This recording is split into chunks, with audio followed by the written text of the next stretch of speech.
All right, how's it going, people? Sean Talks Wrestling, AEW Dynamite, one take, one take, one take. I'm just do one take because I got My Grade 3 live stream, late night live stream. Come through. I probably have a link to that somewhere. Anyway, let's talk about this AEW Dynamite for this week. Really solid show, like the direction they're going. First match, John Moxley defeats Hangman Page in a absolute throwdown, street fight, grudge match thing. Um, Highlights of the match: uh, Hangman Page, he pop up power bombs Moxley onto a table. Moxley like sets up the table sort of where he knocks all the stuff off, but he ends up going through it. Uh, they're fighting on the apron, and Moxley trying to go for the power driver. Heyman's trying to go for the dead eye. Eventually, Heyman gets the better of the situation. He just throws him head first like an L5 into the ring post. Uh, Before the match, they had like a 5-minute fight on the outside. Uh, but the match ends. Heyman hits the buckshot lariat. And you would think, hey, this is a win. Moxley kicks out. Heyman, in frustration, goes for the bulldog choke. But Moxley reverses that into a pinfall. After the match, the Blackpool Combat Club, besides Danielson, comes out. And to congratulate Moxley, Heyman's there. He's upset. He's talking trash to Moxley on the ground. He's about to fight the rest of the Blackpool Combat Club, but they get in between it, and they're like showing off between each other. Moxley starts doing like snow angels and the mad angels, and flipping off Hangman. Hangman does like a push-up thing, and he flips off Moxley. So obviously, this is not done. This is not the end of the Hangman Moxley feud. Where do I see it going? Possibly the pay-per-view, probably some kind of number one contendership thing, possibly some kind of brutal match like a steel cage or ambulance match. That's probably where they're going, an ambulance match for these two. Then moving on past that, let's see, because some of the stuff in between I kind of forget. Power drive, okay. No. Oh, yes. So, yeah, backstage, the bunny, she talks to Jamie Hayter, and she says, Jamie, you don't bet down for a challenge, so I'm challenging you for the title or eliminator match or whatever. I get these eliminator matches. It's basically like, okay, we're not giving you a title shot. If you lose, you don't get a title shot while I'm champion. I guess that's the whole thing. But Renee, she says, hey, there's something going on. Here, you put it on the screen, and it's Saraya, Saraya, and Tony Storm beating up Britt Baker. Uh, Let me fast forward past that one and keep this whole segment in line. Afterwards, Jamie Hayter is tending to Britt Baker with the doctor. In comes Ruby, and both of them say, "Hey, what are you doing? Aren't you friends with those people? Aren't you friends with Saraya and Tony Storm?" And Ruby's like, "No, I'm not. It's not like that." So, that's another part of the storyline.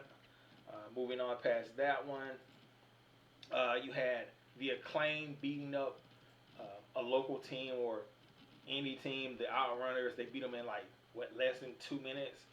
Nothing really to talk about. What to be talked about is afterwards, the Guns come out and they say they want a title shot. And then Billy Gunn, he says, "Look, I'm done with these. I'm done with you, all four of you guys fighting." He walks away.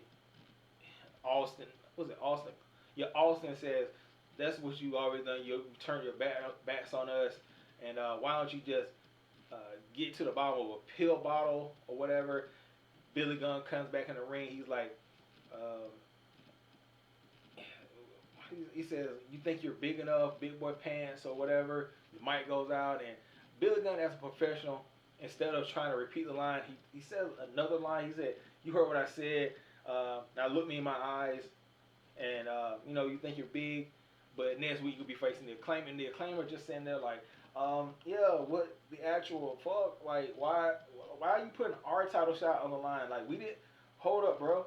I really hope they don't big show Billy Gunn to have him win the championship, have him help his son win a championship. It would just be really cheap, just extremely cheap and unnecessary.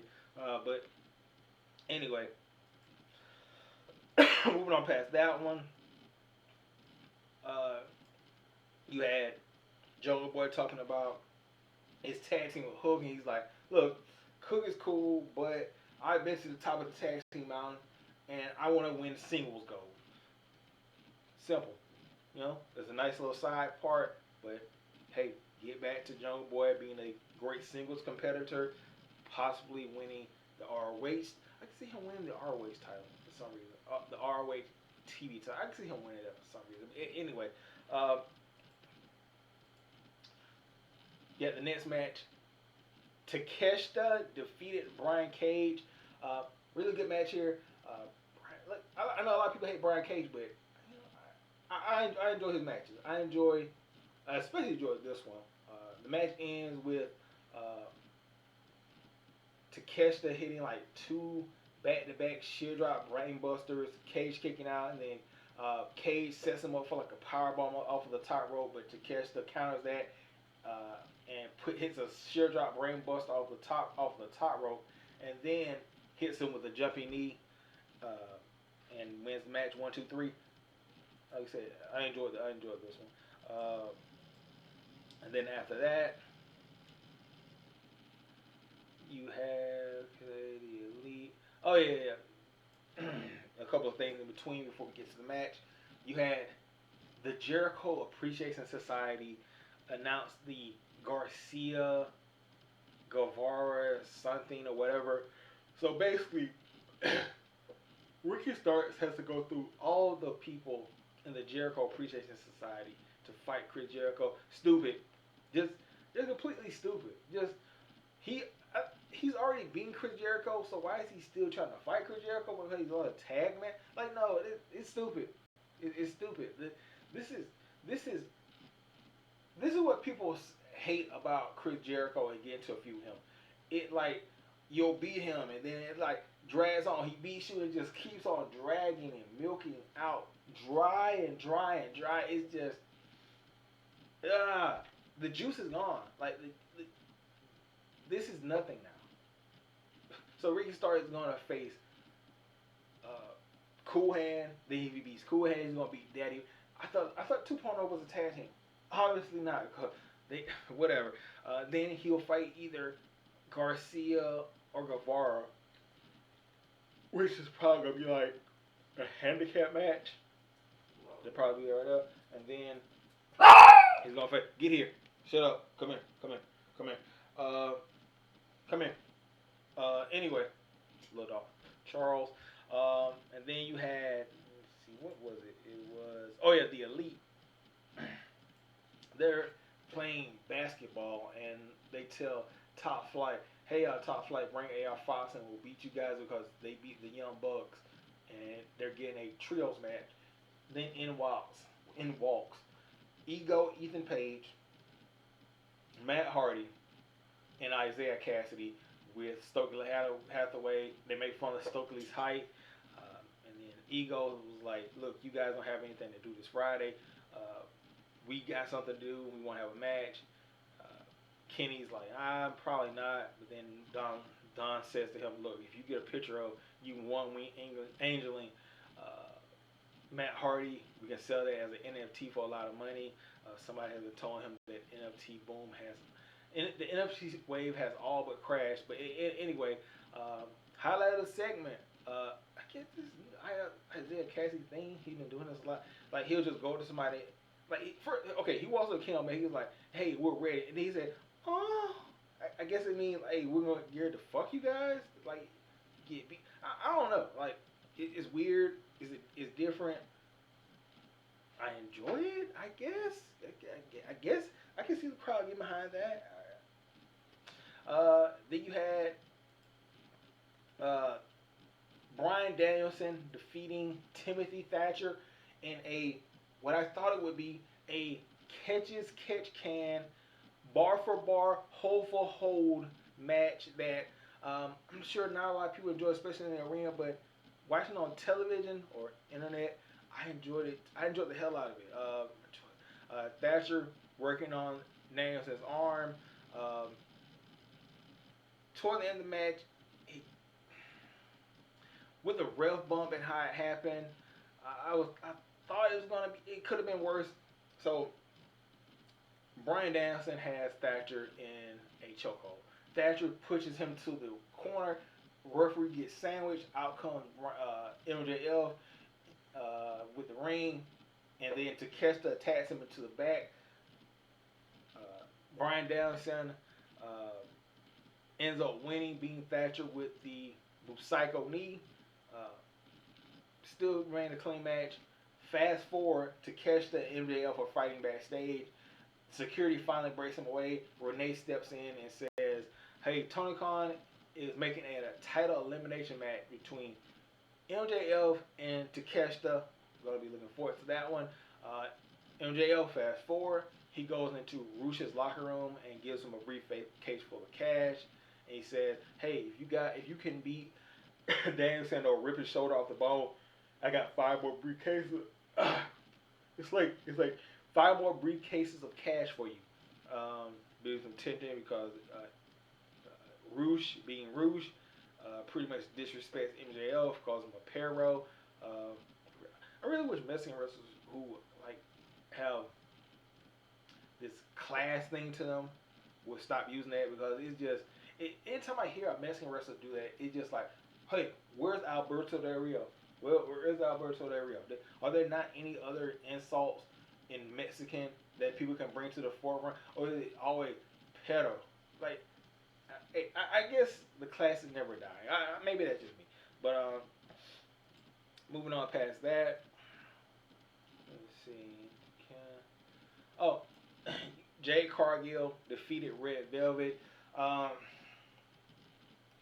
think they've had like 2 or 3 matches beforehand, and I think the second match was the better one. This one was just, it just fit. Granted, Jade Cargill's strength in this match was impressive. When Jade was in the short arm scissors and she lifted up Red Velvet, impressive. When Red Velvet goes for a roll and he lifts her up and like snatches her into the Jaded, very impressive. The problem with Jade Cargill's run is it feels directionless. It feels like it's going nowhere. Yes, she has 50 wins, but it feels like who cares? Hikaru Shida's title reigns when she won the 100 man, it felt like something, because for one, before she got to it, she had that feud with Serena Deeb. Then she had the title matches during the pandemic she had some pretty hot matches, and people got invested in them. With Jade Cargill's matches, it's just like, it's no emotion. Now, granted, with her taking her daughter out of the crowd and going back, I can see them maybe turn her face, but in order to do that, they're going to have to do something that I'm sure the AEW fans are not going to like, and it's going to be reminiscent to Samoa Joe losing to Kurt Angle. They're going to have Jade Cargill versus Saraya, and Saraya's going to have to beat Jade Cargill in order for fans to get behind Jade Cargill emotionally and to get some heat back into this storyline of Jade. Jade Cargill is going to have to drop the scrap to Saraya at a pay-per-view in a, I wouldn't say she cheats. I would say just lose it to her in general. I would say losing that title to Saraya is going to do more than her just wrapping up these meaningless victories that nobody really cares about against a roster that's relatively shrinking as far as she's beating pretty much everybody. She's beating everybody on the roster you could think of. There's no other place to go. There's nothing else to do. She's done it all. She's conquered the whole mountain. You have to put some emotion into Jade Cargill winning and losing matches. But that's just my opinion.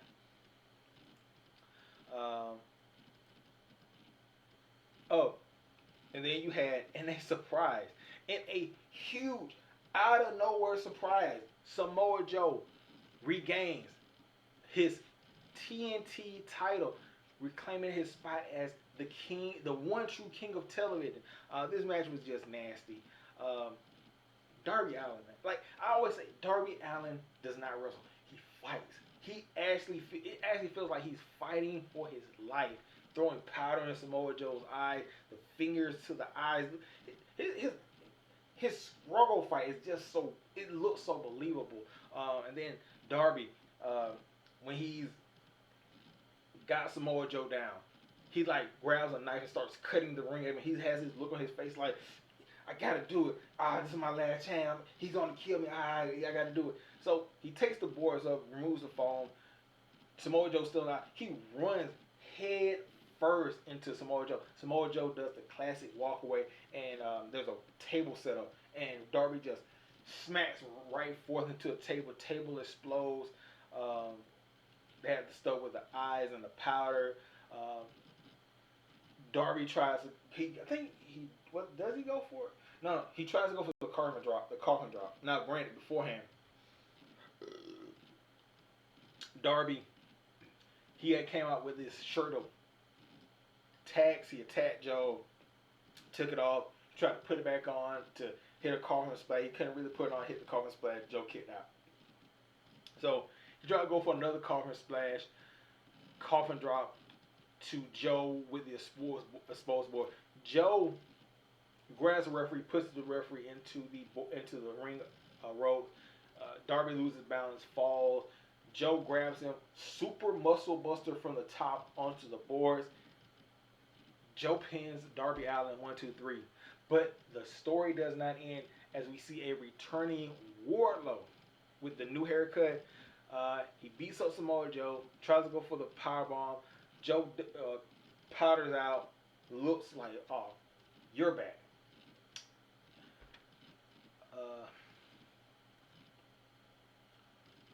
Where do we go from here? Where do we go from here? Is it going to pay-per-view? Where is this going? Joe versus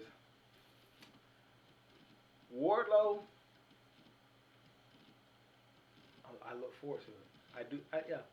This is a pay-per-view worthy match. Yeah, it is. So anyway, tell me your thoughts on AEW Dynamite for this day. Anyway, like, comment, subscribe, and I'll see you guys in the comment section. Peace out.